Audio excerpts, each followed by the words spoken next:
দেখো, এর আগে একটা পদ্মের ডাল আমি রিপোর্ট করব বলে তোমাদের বলেছিলাম, সেটার এটা ভিডিও তো করতে করতে সন্ধ্যা হয়ে গেছে, একটু অন্ধকার হয়ে গেছে। তো সবার প্রথমে কি করলাম যে আমার কাছে তো কোনো বড় জায়গা ছিল না, তাই অনলাইনে যেসব বড় বড় প্যাকেট থাকে আমি সেগুলোতেই গাছ করি। আর এখানে দুটো প্যাকেট আছে।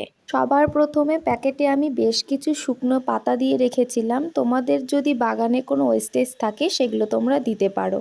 আর দিয়েছিলাম কিছু সবজি পচা, যেগুলো আমি রোদে রেখে দিয়েছিলাম। তারপরে দিয়েছি কিছু মাটি। এই এই লেয়ারগুলো করলে পারে কি হয় যে মাটিগুলো কম লাগে এবং জৈব সারও তৈরি হয়ে যায়। আমার হাতে যেগুলো দেখতে পাচ্ছ সেগুলো হচ্ছে গাছেরই শিকড়, খুব বেশি হয়ে গেছিলো, কোনো গাছ থেকে কেটে ফেলে রেখেছিলাম, সেগুলো আমি দিয়ে দিয়েছি। এবার দেখা যাচ্ছে যে আমি যখনই গাছটা ঢোকাতে যাচ্ছি জায়গা হচ্ছে না, কারণ মাটির লেয়ারটা একটু বেশি ছড়ানো ছিল আর আমার প্যাকেটটা খুবই ছোট হয়ে গিয়েছিল। দেখো, খুবই যদি অসুবিধে না হয় তাহলে কিন্তু এই সময়ে কোনো গাছ মাটি কাটা যায় না, কারণ পদ্মের সিজনই হচ্ছে এইটা।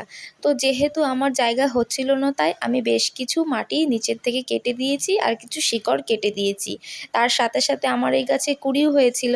তো পরবর্তীতে তোমাদের দেখাবো যে এই কুড়িগুলি আদৌ আছে কি না।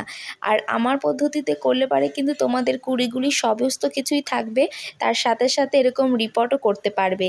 আর আমার ভিডিওতে তোমরা যদি কোনো হেল্প হয় তাহলে কিন্তু অবশ্যই ফলো করো, আর যদি ইউটিউব থেকে দেখে থাকো তাহলে অবশ্যই সাবস্ক্রাইব করে দিও। এই ভিডিওটা প্রায় 15 থেকে 20 দিন আগে, তো এখানে আমি আজকে আপডেট দিচ্ছি, কিন্তু কুড়িগুলো যে আছে সেগুলো কিন্তু আমি তোমাদের দেখাবো। তাই খুবই সাবধানে আমি এটা রিপোর্ট করে দিয়েছি। এবার এর মধ্যে মাটি দিয়ে দেব। মাটি দেওয়ার পর এতে জল দিয়ে আজকে সারা রাত আমি এখানে খোলা আকাশে রেখে দিয়েছি। এবং তোমরা যদি চাও তাহলে পরের দিন তোমরা অন্য জায়গায় রাখতে পারো, কিন্তু আমার এখানে সারাদিনই ছাদে ছিল আর তার ফলে কিছু হয়নি। এবার প্যাকেটগুলোকে ভালো করে ফুটো করে দিয়ে রেখে দেব।